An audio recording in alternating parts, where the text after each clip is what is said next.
What's happening, y'all? Welcome inside the Fantasy Stock Exchange. Danny and Bush coming at you with another 2023 Dynasty Superflex rookie mock draft with landing spots. Number 4, I believe, that we've done so far. Breaking down a 2-round mock draft today for you guys, going through NFL.com's Chad Reuter. He recently launched a 3-round NFL mock draft. We actually have some running backs to talk about for the first time in what feels like forever in some of these mock drafts. So basically what we're going to do is pretend that his mock draft is the real NFL draft and do a 2-round rookie mock draft Superflex style as a result of that prognosis that he has for the NFL draft. Fair warning, there's some questionable picks in this one. There's some, all over the place things here, but this is why we do these, right? We want to get prepared in case the actual NFL draft has some chaos in it, which it usually does. So this one should be a lot of good practice because we're going to see some team fits, draft capital stuff that's different from what we're usually seeing with these players.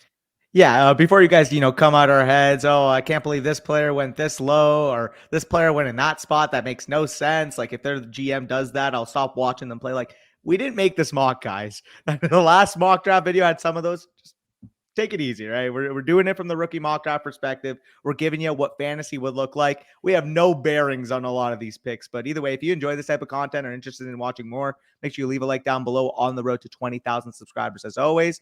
And of course, hit that notification bell. We're coming at content daily, basically at the end of...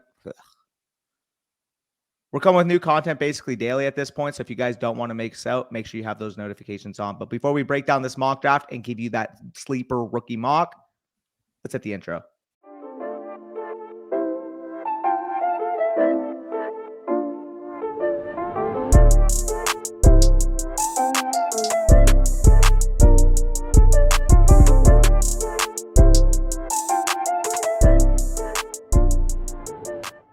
All right, so if you guys skip the intro, we're doing a 2-round Superflex rookie mock draft based on Chad Reuter's 3-round NFL mock draft. We'll have the link down below to Chad's mock draft, and also you guys should be able to see on the side of the screen there where everybody went, what the draft capital was. Green is first round, yellow is second round, orange is the third round. So we're going to do our best to tackle some of these wacky landing spots, to say the least. So Danny, you're going to start with the odds.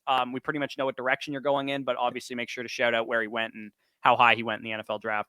For sure. You guys know Bijan Robinson, running back, Texas Longhorns, going to the Philadelphia Eagles with the 10th overall pick in this mock draft by Chad Reuter. And it's pretty simple. You're getting a potential, 20 to 25 opportunity per game type of back. Elite draft capital, elite landing spot here with the Philadelphia Eagles. Great offensive line, great, mind controlling that offense. Jalen Hurts under helm. We know this is going to be a fringe top 5 level offense in the entire NFL. One of the teams that once they get inside that 5-yard line, they are running the rock. And we saw a lot of Jalen Hurts touchdowns this year. I do think if you're drafting a guy like Bijan Robinson, he maybe, takes a little bit of that spell, takes a little bit of that workload. And we could be looking at a back that gets, 15 plus rushing touchdowns a year, insulated in one of the best offenses in the NFL. I think if he goes to Philadelphia, you could see him go off the board as a top 8 level startup pick for the majority of your leagues. Yeah, and I think in one quarterback formats, it would be a clear top tier with him and the 2 LSU wide receivers in some order as well. So yeah, Bijan, 10th overall to the Philadelphia Eagles is where he went in this mock draft. Probably the 99th percentile outcome for him, in my opinion, because you get top 10 draft capital. You get to go to an elite offense like Danny mentioned. Imagine trying to stop a read option in the red zone of Jalen Hurts and Bijan Robinson. It would just be a headache for defenses. So 102, we can skip over real quick. There's no reason to really talk about Bijan Robinson. I am going to go quarterback. To me, Bryce Young is the guy that I would be going with here because he is my 102 as it stands right now. Him being the first overall pick to the Houston Texans in this mock draft, Chad had them swapping picks with the Chicago Bears to make sure that they get Bryce Young, who we would presume is their quarterback 1 by a wide margin on their board, and that's why they would make that trade. So definitely Bryce Young going to Houston. Again, as it stands right now, Houston's not the greatest offense in the world. They don't have, elite weapons or, an elite offensive line, but they have a solid foundation. They have a pretty good offensive line, a couple nice pieces on offense as well. Maybe they make a move next offseason or this offseason to build around Bryce Young. But for the most part, we're talking about a quarterback that can come right in and be productive right away because I think he is the most pro-ready of the quarterbacks. Combine weight and all that kind of stuff is going to matter. But to me, I think this dude's just an absolute assassin on the field. When you give him time, he can get the ball out. He can get it out to whoever he needs to get it to, no problem. And they'll probably have to build around him, like I said, but I think they'll be able to do that with the draft capital that they got from the Deshaun Watson trade. Yeah, for sure. And I mean, speaking of Deshaun Watson, we've kind of, cited this comparison a good amount of times on the channel. But if you were going to, trade Deshaun Watson, last offseason, this is like the ideal player, if you will, to develop into that Deshaun Watson mold, because there's a lot of similarities with, what Bryce Young represents as a prospect, out of structure, elite down the field, arm talent. Like we're talking about a guy that can just simply make plays. It's remarkable what he was able to do with that cast that he had at Alabama this year. Realistically, like outside of Jermaine Burton, who is maybe, a mid-round type of pick when he comes out, like there was no NFL talent on that offense aside from Jermaine Burton and Jahmyr Gibbs. Bryce Young was just doing it all himself, creating plays out of thin air. We saw it especially in that bowl game against Kansas State where he basically put the team on his back. I think he's pretty much locked into be the first overall pick, whether that's, of course, in Chad's mock, the Texans trading up to 1 to secure that, which, funny enough, if they just lost the final week of the season, they would have been able to just stick and pick, or, a team like Indianapolis, Carolina trading up. Regardless, I do think no matter where Bryce Young goes, he is going to be the clear top quarterback off the board, especially in your fantasy football rookie drafts. Yeah, exactly. So moving on to the 103, Danny's on the board here. Yeah. Consensus wise, CJ Stroud is what we have right now pre-draft. Is that where you're going with the 103? Yeah, and I think it's pretty evident here. You can make the argument, fantasy upside of a guy like even Anthony Richardson would be up there with, past what CJ Stroud would represent. I just do think here, second overall, that insulation, Shane Steichen brought in to be the head coach of the Indianapolis Colts. You got a number one wide receiver on the outside. I'll actually just put him into the slot. Your number one outside wide receiver with Michael Pittman, some building blocks on that offense, Jonathan Taylor in the backfield. If you were to pick, a nesting spot that CJ Stroud can truly come into his own, can truly reach that next level, I do think Indianapolis presents it. Second overall is the perfect spot for where we'd want him to go in the real life NFL draft. And I do think we could be talking about if he hits a ceiling, maybe upwards of like Geno Smith, past that Jared Goff range. And I do think that the absolute nuts, if he can, show that out of structure development that he showed against Georgia, if he hits his pure ceiling, I mean, we could be talking about a Dak Prescott level area, top 10 level quarterback in the NFL. Yeah, I think Prescott is the 99th percentile outcome. Yeah, the 70th is like Geno, and the 50th is Jared Goff. I think the ceiling floor combination of CJ Stroud is definitely intriguing. Like you said, against Georgia, he did showcase some ability out of structure. It's not that he can't do it. It's that he wasn't really asked to do it and he didn't really showcase it. It's not his instinct to run the ball and, create plays like it is for Bryce Young and Anthony Richardson, some of these other quarterbacks. He's a pure pocket passer first. That's the way, like his mindset. And having Pittman, having Jonathan Taylor, having an offensive line that theoretically should be a lot better if they have the right guy behind center there. So I like that pick there, CJ Stroud. Number of directions I can go with 104. We have, Will Levis. We have Jahmyr Gibbs, who went, Will Levis went 5th overall to the Carolina Panthers. Jahmyr Gibbs went 38th overall to the Las Vegas Raiders. So he actually slid out of the first round. There's a number of spots that I can go here. I am actually going to take my number one wide receiver with this pick. And my number one wide receiver is Jordan Addison pre-draft. And he went 20th overall to the Buffalo Bills in this mock draft. To me, after these top three guys, it's more so a flat tier. I would say Jahmyr Gibbs has a little bit of a lean ahead of those other two quarterbacks and the top two wide receivers for me. But to me, it's enough of a flat tier that I can just kind of take the best draft capital landing spot combination. And to me, top 20 draft capital, Buffalo Bills, deep threat, Jordan Addison, to me sounds like a lot of fun. So yeah, give me JA at 104. Hey, you just got a natural fit beside Stephon Diggs. If you were to make, an absolute nuts comparison for Jordan Addison, it would be him developing into that smooth route running Stephon Diggs-like type of player. Getting another just natural separator in this Josh Allen-led Buffalo Bills offense.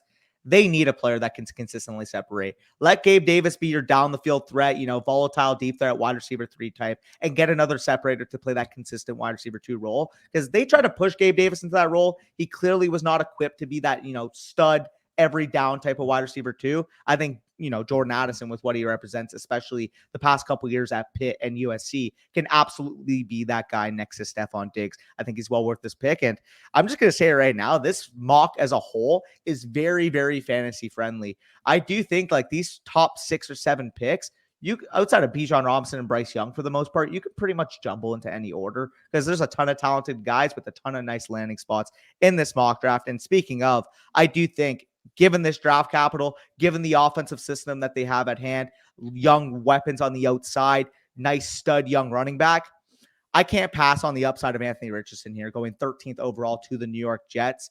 Yes. Is he a raw player? Absolutely. Is he, a guarantee to be a CJ Stroud, Bryce Young, where they're going to be a top 20, top 15 level quarterback within the next couple of years? No, he's not completely guaranteed to fit that mold. However, if he's developed right with the arm talent, with the mobility, could he be like a Justin Fields level quarterback? I do think that could be in the range of outcomes for him. We saw Justin Fields this year, 1,100 rushing yards, 8 rushing touchdowns. I do think, given the level of athlete that Anthony Richardson is, given the level of arm talent he is, if he's developed right, he could be a top 5 level startup pick this time in 2 years. Yeah, it'd be interesting. The Jets once passed on Justin Fields, and they'd be kind of going back to the well to get their own Justin Fields. So I think, again, you could definitely make the argument that he could have even gone 103, maybe at the high end, or a little bit lower. Like you said, kind of a flat tier at this point. For me, it would be between 2 players here. I'm actually going to go with Jahmyr Gibbs, running back from Alabama. He went 38th overall to the Raiders, as I mentioned. I'm assuming if they're spending a top 40 pick that they let Josh Jacobs walk in free agency, or maybe they tag and trade him or something like that. So I'm going to just assume that Jahmyr Gibbs is the new starting 1A running back. Maybe they, pair him up with Zamir White as like the early down banger of that offense. And Jahmyr Gibbs operates as the main dude there. He actually really would be a great fit for like a New England Patriots like system, because he's like James White on crack, basically. Because he's an excellent receiver. He can give you more on early downs, obviously, than James White could have given you. So ideally, we want to see Jahmyr Gibbs go at the back end of the first round, but I think if he's still a top 40 running back in terms of draft capital, he's still worthy of going as high as 103, 104. But to me, I think I like the landing spots better of like the 2 quarterbacks and Jordan Addison there. So he comes off the board here at 106, but I think definitely still a valuable piece there. And like you said, if this were how the actual NFL draft would play out, I think the 104 to 107 range a little bit more valuable than it looks at this point in time. Yeah, I'd absolutely agree. The value would get a big uptick. Obviously, Jordan Addison's going to go off that range. These next 2 quarterbacks, obviously mentioned Richardson. There's going to be another one mentioned, Jahmyr Gibbs, and the other 2 wide receivers with, of course, JSN and Quentin Johnston. But I'm at the 107 here. Obviously, I kind of mentioned the choice here. You could, take your next wide receiver, whether that's JSN or Quentin Johnston. But I do think, given the draft capital, given the landing spot, I do think Carolina could be a very good nest, especially with Frank Reich brought in. I think this is the spot you do have to take Will Levis. Is he the perfect prospect? Like I kind of mentioned with Anthony Richardson. Absolutely not. If you want a guy that is going to look absolutely clean on tape, going to be completely accurate on a down-to-down basis, he's got some, muddled parts in that tape. However, if you're talking about the arm talent, if you're talking about the mobility, the size, what teams are looking for, toughness in the pocket, I do think that Will Levis represents that. And to put it simply, like every quarterback every year is going to represent some risk.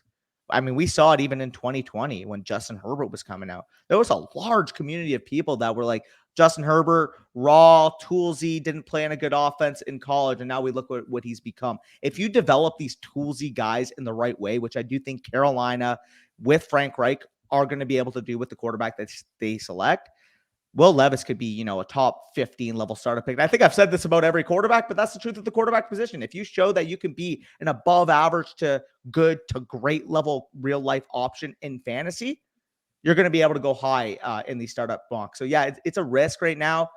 He could take the Sam Darnold route. He can take, the Zach Wilson route where he never fully develops from an intangible standpoint. But if he does develop, we're talking about a guy that completely appreciates in value. Yeah, I think you kind of just outlined it there. 30th percentile outcome is Zach Wilson. 60th percentile outcome is Sam Darnold, who would presumably be his teammate in this scenario if he goes to Carolina, if he's still there. Then 90th percentile outcome to me is like Justin Herbert, but not quite to the same level of like 6'6", like physical tools that he has, but he still has a great arm. Like you said, showed a lot of toughness this year, playing through injury, playing with a bad offense and offensive line and stuff.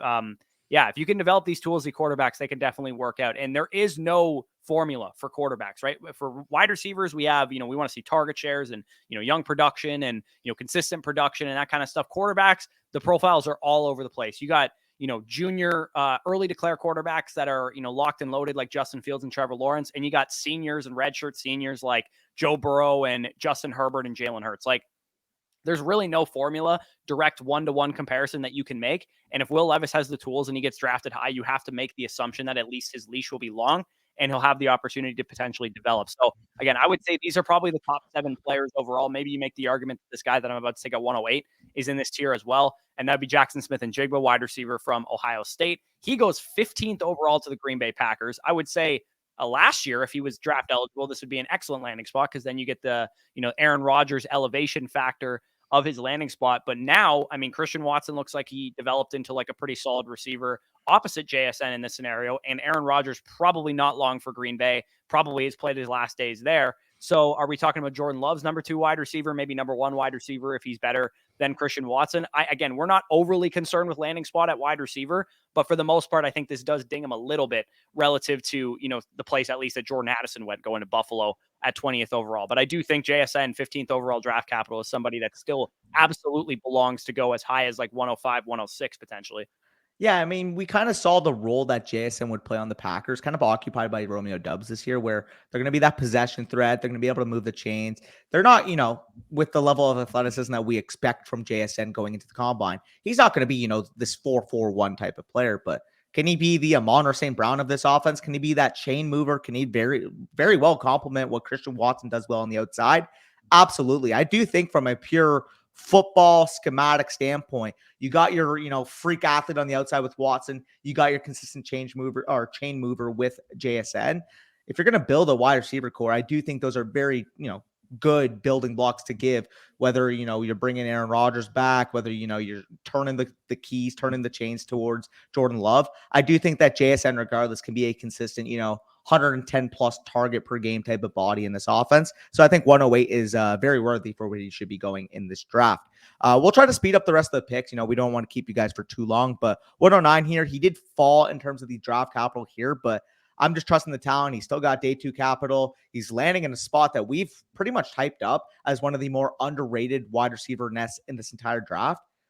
The Patriots just need a playmaker. The Patriots need a guy that can just change games on the perimeter. Yes, is he risky? Is he volatile? What Quentin Johnston represents, which is going to be the pick, by the way. Absolutely. Like, we're not exactly sure that he's going to have this, JSN type of ascension where he's pro ready right away. He's not going to be Jordan Addison where he steps onto the field and he's a 1A, 1B type of wide receiver. No. However, if he is developed to his potential, we could be talking about the next, alpha stud wide receiver. Get the ball in his hands, watch him create after the catch, and that mold of, an AJ Brown type, a Deebo Samuel type, if he's presented correctly. And working with Mac Jones, working with this Patriots system that point blank simple just need talented playmakers to be able to develop, I think Quentin Johnston would fit like a glove. Yeah, again, I'll do the 30th, 60th, 90th again because I kind of like doing that. For Quentin Johnston, the 30th is like Laquan Treadwell. Like, I think if he could bust pretty hard if he doesn't hit the right system and the right development and that kind of stuff. I do think he has like a 60th percentile, like Mike Williams type of outcome where he's like still a big physical possession receiver, can be a wide receiver 2-3 type in fantasy, but maybe not the wide receiver 1 upside that we're looking for. And then, like you said, 99th percentile is probably like Deebo Samuel, AJ Brown, maybe even like a Metcalf type of mold as well, except a little bit more fluid laterally. So yeah, I think Quentin Johnston probably wouldn't have been my pick there. I probably would go with the guy that I'm about to select, one of these 2 Detroit Lions players in this mock draft. I'm actually going to go. Give me the tight end first. Give me Michael Mayer, who went 18th overall to the Lions in this mock. I've kind of hyped him up as a guy that people are just prospect fatigued by. He's a superstar tight end prospect, uber productive. I think once we get to the NFL Combine, people are going to realize that he's not Cole Kmet. He's not going to run a 4.75. He's probably going to be as athletic as Mark Andrews or close to it, and has the production profile that is as bulletproof as you're going to see for a tight end, as close to Kyle Pitts production-wise as you're going to see for a tight end, and probably even a little bit better production-wise than Kyle Pitts presented, just not quite the same level of athlete and draft capital. So yeah, 18th overall to the Lions doesn't really make a whole lot of sense for them to take a tight end considering they traded away Hawkinson. Yeah. But I guess you get this guy on a rookie deal instead of having to pay Hawkinson soon. And he would, fit the system. He could just kind of occupy the same role Hawkinson was occupying, except I think he's a better athlete than Hawkinson. For sure. And I quickly want to make a disclaimer for those watching. If you're, looking for the names like guys like Josh Downs, who typically be in this range, or, other guys that were not included in this mock, we're only making this mock based off players that were actually selected in these 3 rounds for Chad Reuter. So you could make the assumption, oh, he's going to go round 4 here or round 5, but for the purpose of this, we're just going to talk about the guys that were included in Chad Reuter's mock. So don't, go to the comments and say, oh, Josh Downs got to get included. Yes, we know if he was selected in this mock, he would probably find himself somewhere in this, 10 to 14 type of range. But you mentioned, Michael Mayer being your pick, and you mentioned, you're considering 2 Detroit Lions. I know who the other one is, and he's going to be the pick here. Zach Charbonnet. Getting that second round draft capital, 55th overall to the Detroit Lions. We've kind of already heard some rumblings. I mean, we've seen it evidently that Deuce Staley does not fully trust what DeAndre Swift has represented. The Lions don't fully trust what DeAndre Swift has brought into the table, both from an availability standpoint, from a consistent down and down standpoint, that Zach Charbonnet could be your long-term Jamal Williams plus of this offense. What do I mean by Jamal Williams plus? You're probably going to have him in a complementary backfield with another receiving back, whether that's Swift long-term or whether that's, a scat back picked in the 4th round of next year's draft. However, if you're looking for that between the tackles, big physical runner that can contribute that goal line role. I mean, we saw Jamal Williams. What, did he lead the NFL in touchdowns? Or if not, he was like at least top 3. Definitely led the NFL in rushing touchdowns for sure. That's what I mean, right? You're getting Zach Charbonnet to potentially play that role in the long term. Jamal Williams, older, limited back. Charbonnet can play that role right now, but has the upside to be, a James Conner 15 to 18 touch per game back. So getting that level of upside, again, only 22 years old at the 111 spot, sign me the heck up. Yeah, I mean, I think Charbonnet has gotten the James Conner comparison a lot, and I think it's an apt comparison on the ground. But yes. I actually would venture a guess to say that Charbonnet is probably like the 4th best receiving back in this class, which is pretty crazy to say because I think Gibbs is the best receiving back in the class. I think Kenny McIntosh from Georgia is probably the 2nd best receiving back in the class. And Deuce Vaughn from Kansas State is probably the 3rd best receiving back in the class. After that, I mean, Zach Charbonnet, Eric Gray, some of these guys that are like have 3 down skill sets are right up there as far as those. Maybe Danny has another name that he's about to bring. I mean, you still got to put Bijan up there too. Yeah, I mean, Bijan also. Bijan doesn't count when we're talking about stuff that like the whole class is compared upon. Like Bijan's just great at everything, so it doesn't really matter. But I think Charbonnet is still a great receiving back, so he could have like some 3 down appeal long term if Swift were to move on in free agency. So I'm on the board here at the 112. There's a couple interesting players. For what it's worth, Dalton Kincaid went 11th overall in this mock draft to the Tennessee Titans. To me, that's outlandish. I don't think he's that good of a prospect. And I definitely don't think he's a better prospect than Michael Mayer at tight end specifically. We got Jalen Hyatt, who went 25th to the Ravens. He'd definitely be interesting here. The guy that I'm actually going to go with, who I think is the best receiving prospect on the board, is Zay Flowers, who went 40th overall to the New Orleans Saints. Probably, not the greatest landing spot in the world because we don't exactly know what they're doing at quarterback right now. We don't really know how that situation is going to play out. Chris Olave and Michael Thomas is technically still under contract for some reason. But I think long-term Zay Flowers can be a good slot option for whoever the quarterback ends up being, whether they go with Jameis or Dalton or, maybe they draft somebody in next year's class. Who knows? We could be drafting the number 2 receiver for Drake May or something this time next year. They don't have their first rounder this year, but they do have it next year. And they could be in a good spot long-term if they're just terrible this year, which I think is definitely a possibility. Yeah, no, I agree with that assessment. Zay Flowers, a very pro-ready type of wide receiver. I do think him, and obviously, again, we mentioned we're not going to talk about Downs as a specific mock in this draft, but there are very similar players in that, Elijah Moore or Jahan Dotson type of role where you're probably not going to say, yeah, this guy's going to be a stud wide receiver 1 for the next, 10 years, but talking about a 1B, talking about a 2A, the guy that can do a lot of the dirty work, especially after the catch. Zay Flowers would be a very, very fun pick, especially with this draft capital. So I do agree. Take him at the 112, signing off that first round, I think is a valid pick. The next guy I'm going to be talking about, and a guy that realistically the main question mark we have right now is just exactly how NFL teams will view him. Because I do think the on-the-field product, the yards after catch ability, the ability to dominate, especially against the competition that he was in the past couple of years. Does he have the red flags? Absolutely. But if he goes in the top 50, I do think Kayshon Boutte is well worth, a top, 12 to 14 level pick. Landing with the Atlanta Falcons here, 44th overall. Obviously, you got Kyle Pitts, you got Drake London, but adding a guy like Kayshon Boutte with what he's able to do after the catch, being that primary, intermediate type of target. Obviously, you got Drake London working that second level. You got Kyle Pitts potentially stretching the seams in the long term. I think Kayshon Boutte can be that, Arthur Smith, AJ Brown-esque style wide receiver where we don't have to really think much to him. Put him on a slant, put him on a screen, whatever. Just get the ball in his hands and let him work. Yeah, you're going to be black and blue after you play the Atlanta Falcons if they have all these dudes. You got to tackle Tyler Algier, Kayshon Boutte, Drake London, and Kyle Pitts for 60 minutes straight. That doesn't sound like a lot of fun. So I like the fit. I think they'd probably be more apt to go after a Josh Downs type because they Agreed. have all that size on their team already. But I think it's an interesting fit if you play him as like a big slot or something like that. So the next player I'm going to go off again. These tight ends flew off the board, man. Like starting to wonder if I need to consider them because 4 tight ends went in the top 50 of this draft, including Kincaid at 11th overall. But I am actually going to go in a different direction, and I'm going to grab. I think I'm going to.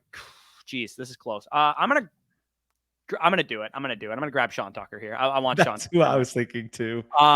So Sean Tucker, we don't see him go a lot in these mock drafts, which is why I've cooled down a lot on Sean Tucker. Cause you guys know at one point in time, I thought he might be higher than Gibbs for me as RB2 in the class. Now that I've dug into the numbers a little bit, he's not as elusive as I thought. He definitely was a lot better as a sophomore than he's been this past year as a junior, and NFL teams maybe are dinging him a little bit for that. He kind of almost feels Chuba Hubbardy a little bit because he's like a track star who kind of fell out of favor his final year a little bit. But if he goes in the 3rd round, he goes to the Carolina Panthers in this mock draft. They took Will Levis and Darnell Washington with their first 2 picks, who we'll maybe talk about it by the end of this draft. Darnell Washington obviously should help out quite a bit in the run game, and Will Levis a better quarterback in that system. I think Sean Tucker is a 3-down capable back, but I don't necessarily know how dynamic he'll be, how big of a workload he can command. Maybe they keep a guy like Hubbard or Foreman in house to kind of spell him a little bit, but we saw Deontay Foreman be like an RB2 in fantasy this year on one of the, more anemic offenses in the league. If Sean Tucker goes in and Will Levis is a hit, I mean, maybe you got a guy that's, a David Montgomery plus type of guy for you long-term. 3rd round draft capital is all we kind of need out of Sean Tucker at this point. Yeah, I mean, he's got the athleticism. He's got the receiving profile in college. He's pretty much used as a workhorse. The only real things that are in question are the intangible abilities of him being able to play running back. But if he's going in the 3rd round, especially in that system, really good offensive line performance on the stretch for the Panthers last year. I really think that they outperformed expectations with their run game. You're adding a guy with Sean Tucker, especially pairing with Will Levis on that team, Frank Reich system. I do think he can earn a lot of opportunity there. So getting him, 14th overall, 202 in this draft, I think is a very fine pick. The next pick is where I'm really struggling because I'm looking at the board. You kind of mentioned, I mean, is it time to take one of these tight ends? We saw some of the more inferior, volatile type of receiver prospects kind of get pushed up the board with Jalen Hyatt and Rashee Rice. I just wish I could take Josh Downs right now and not worry about it. But looking at what's available though, do you have to go Dalton Kincaid? Yeah, I'm gonna do it. And I mean, this is not one of the more sexy names, sexy picks, but I do think that obviously we saw the breakout year this past year for Kincaid, a little bit of an older prospect, but landing 11th overall, he's gonna get every opportunity, 5-year rookie contract to be able to become that second target on this Tennessee offense. And again, like I mentioned, not a huge fan of the pick, but I think it's a worthwhile pick. Mentioning Michael Mayer going at 110, Kincaid going at 203, I think is pretty appropriate. Yeah, I mean, 890 yards and 8 touchdowns, the highest graded PFF receiving grade tight end of the year, just ahead of Michael Mayer. I think that's a pretty fair spot for him to go there. Jalen Hyatt will be my pick. I probably, again, I was caught between him and Sean Tucker with the last one. I think he probably should come off the board here. It goes top 25 in the NFL draft to the Baltimore Ravens. Nobody likes the Baltimore Ravens as a landing spot for wide receivers, but they did just hire Todd Monken. Maybe they air the ball out a little bit more with Lamar Jackson. If you guys don't know who Todd Monken is, he was the architect of the Buccaneers offense from 2016 to 2018 when Jameis Winston had all that passing production. Then he went to the Browns in 2019, that Freddie Kitchens disaster year. And then he went off to Georgia and he was, turning Stenson Bennett into somehow a NFL ready quarterback in some way. So I don't know. Maybe this offense takes a turn for the better from a pass perspective, and Jalen Hyatt could be a big-time deep threat. Maybe he's just like the new Marquise Brown. Maybe it takes him a year to get ready, and then eventually he starts commanding targets in Lamar Jackson's offense. So again, not a two pretty like unsexy picks in a row, but I'll let you make the next one here. It's going to be a third unsexy pick off the row. I mean, Rashee Rice, the final first-round pick, 31st overall to the Chicago Bears. I guess they must have traded up to get the 31st pick. Yeah, so, I mean, you get Rashee Rice there. Not my favorite wide receiver prospect, but there's a clear opportunity for targets there in Chicago, working after Darnell Mooney, who I'm not even convinced is a 1/2 in its own right. So clear opportunity to earn targets there. Obviously, the passing volume was low this year, 22.5 attempts per game. We do expect that to naturally regress, up to the high 20, maybe even cross 30 range. Again, the Bears this past year, one of 6 teams in the entire NFL to throw under 30 per game. throwing at 22.5. So on the surface, you're kind of questioning the volume, but like I said, taking a first round receiver is almost assuredly going to raise the volume. Rashee Rice, talented player. Not really sure if he can be a true number one, but they just need some bodies to be able to catch passes from Justin Fields. Yeah, I'm on the same page there. You kind of have to go with the first round capital of the receiver at that point in time. This board got pretty gross pretty fast, I would say. There's nobody that I really love with these next picks. One guy that's been on the Dynasty radar for a couple of years that your team actually selected. Yeah. With top 60 draft capital, second round pick. I'll go with Marvin Mims here. Undersized, definitely not the biggest receiver in the world. Combine's going to be huge for how big he actually weighs. He's kind of like on the Jordan Addison spectrum of like, is he 175 pounds kind of thing? But he has been productive all 3 seasons at Oklahoma. Had a pretty good like freshman season, kind of down sophomore year, and then pretty good again this year. If he's going top 60 to the Dallas Cowboys, we kind of have to assume he probably had like a decent combine, maybe good workouts and stuff, and he's going to have an opportunity to at least be a starting receiver for one of the better offenses in the league. So I'll take Marvin Mims there at 2.6, but I don't love it. Yeah, I think that's a fine pick as well. I mean, it's kind of funny because we always fall in love with this type, archetype of wide receiver, 5'9", a $180, smooth mover, playing that Z role. You just kind of like a dollar bin Elijah Moore, Jahan Dotson. Even like this year, we mentioned Downs and Zay Flowers, which funny enough, he went in the second round, 58th overall. Mims did to the Cowboys, and Downs somehow didn't find his way off the board. So that's a little bit of a head scratcher. But I mean, regardless, in terms of fit, I mean, you got that alpha wide receiver on the outside with CeeDee Lamb. He could play that, natural second role, move the chains in the intermediate portion. Would it be, stoked as a Cowboys fan to see Mims off the board, but you need pass catchers, second round. I think from a dynasty perspective, he should be in store for a good opportunity to receive some volume on that team. 207, I'm back on the clock here, and we are in a very rough spot here because, I mean, Mims was semi, exciting. Got a couple of the tight ends. I think I'm going to bite the bullet here on Hendon Hooker. Obviously older prospect dealing with that injury, but does go 52nd overall here to the Seattle Seahawks. You're basically assuming that they franchise tag Geno Smith, let Hendon Hooker develop 1 year, especially coming off of that ACL injury, and he'll have the potential to be the starter, 2024 on, which not ideal if the first snaps you're getting in the NFL are when you're getting a 26-year-old quarterback. But I do think that Hooker showed the accuracy this year, showed the ability to lead an offense, command the offense at the college level. And although it's not a sexy pick, I do think he's got the potential to be a low-end starting level quarterback in the NFL. I don't really give a shit about Hendon Hooker, to be honest. I just graded him. To me, he's like 30th percentile in 90th percentile, like the exact same player. He's like 30th percentile Teddy Bridgewater, 60th percentile Jacoby Brissett, 90th percentile Geno Smith. And that's who you have at the quarterback position already in Seattle. So to me, this doesn't really make any sense why they would make this pick. I tend to think that Hendon Hooker will fall to day 3 rather than go in the second round. Just because I don't think he's obviously going to be more mature and good on the whiteboard because he's like 26 fucking years old. But at the same time, I don't think that NFL teams are really going to buy into that. I don't think they're that stupid. Sometimes we think NFL teams are really dumb and they don't care about analytics at all. But I think they do care about the fact that this guy's already 26 years old by the time he takes his first NFL snaps.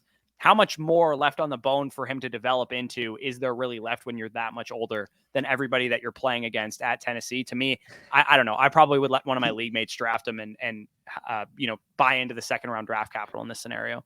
For sure. I mean, like looking at some of the prospects on the board, though, there wasn't really much else left. You're getting a potential, starting quarterback. Even if we don't believe in him, we know that realistically, you're probably going to be able to cash out for at least a 2024 second plus if they move on from Geno Smith after the season. So I just feel like a lot of these other guys, you'd be hard pressed to get a second 4 following the year.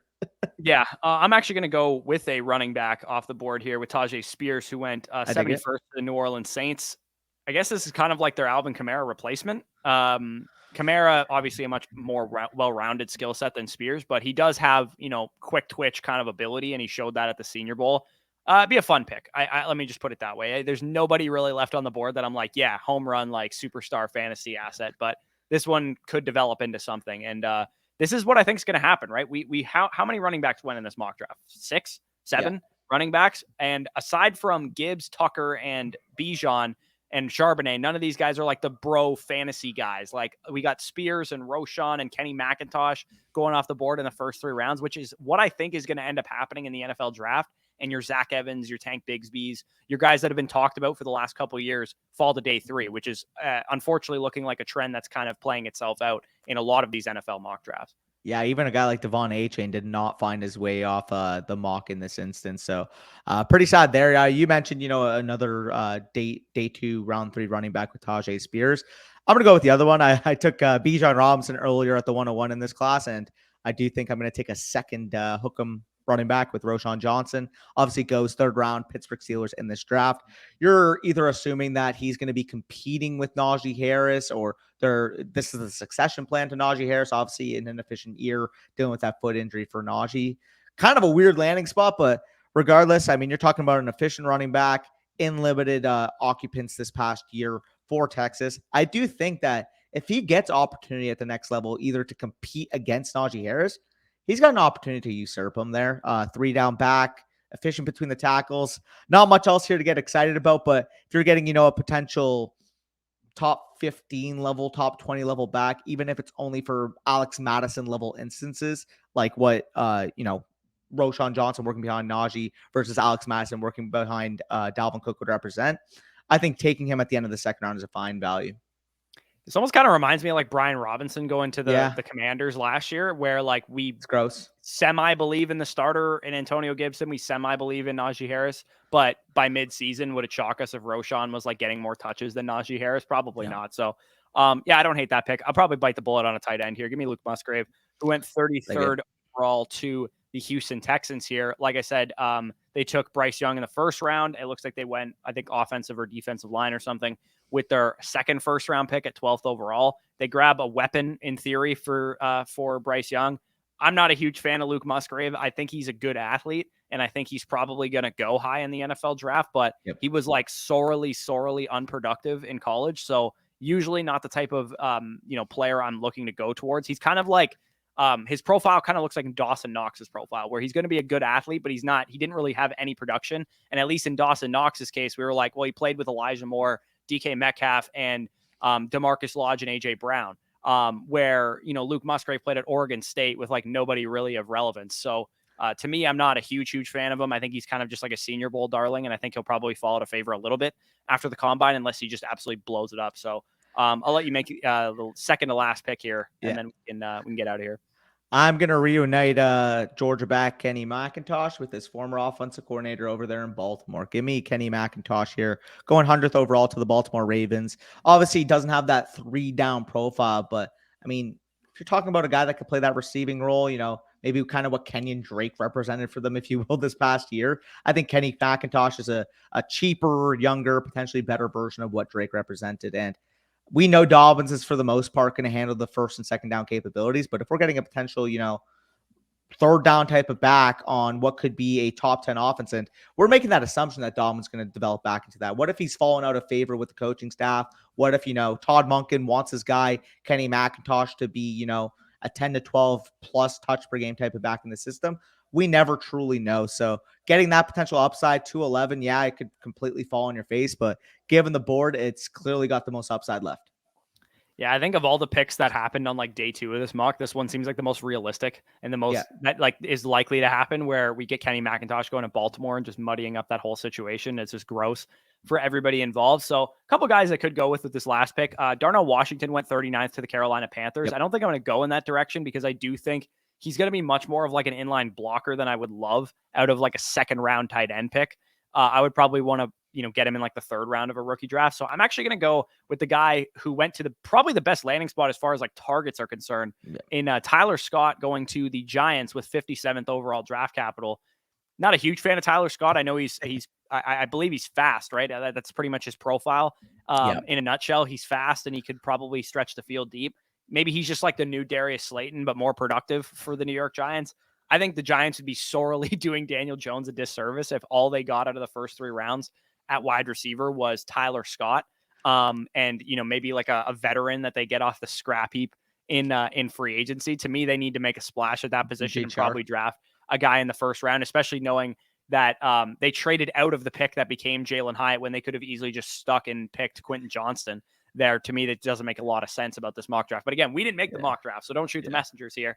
This is just us reacting to Chad's mock draft as if it's what actually happens in the NFL draft, because there's head scratchers in the real draft all the time. Nobody expected DeAndre Swift to go to the Lions the year he went there. We all thought Quentin Johnston was going to be the dude. And again, it looks like the Lions are pulling a fast one, taking Charbonnet in this mock draft. So that is the end of the video. 2-round mock draft. Got it done in like 40 minutes. I believe that is one of the fastest ones we've done so far. So if you guys enjoyed, leave a like, subscribe to the channel. If you guys are new around here, make sure to stick around for all of our content. Check us out on Patreon. Check us out using that promo code FSC at Underdog Fantasy. If you guys want to check out some big board drafts, those are live right now. If you want to get some action on 2023 fantasy, if you're a complete degenerate like us, you can use that promo code for 100% back up to $100.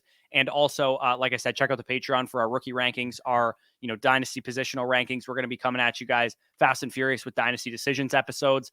Tail of the Tape will be starting in the next couple of weeks as well. Going to be flying through those as soon as the Combine season gets approaching. That's when we're going to be firing up those Tail of the Tape videos. I know you guys loved those last year. So make sure to stay tuned for all that stuff. But with that being said, peace out. And we'll talk to you soon. Wire me the money.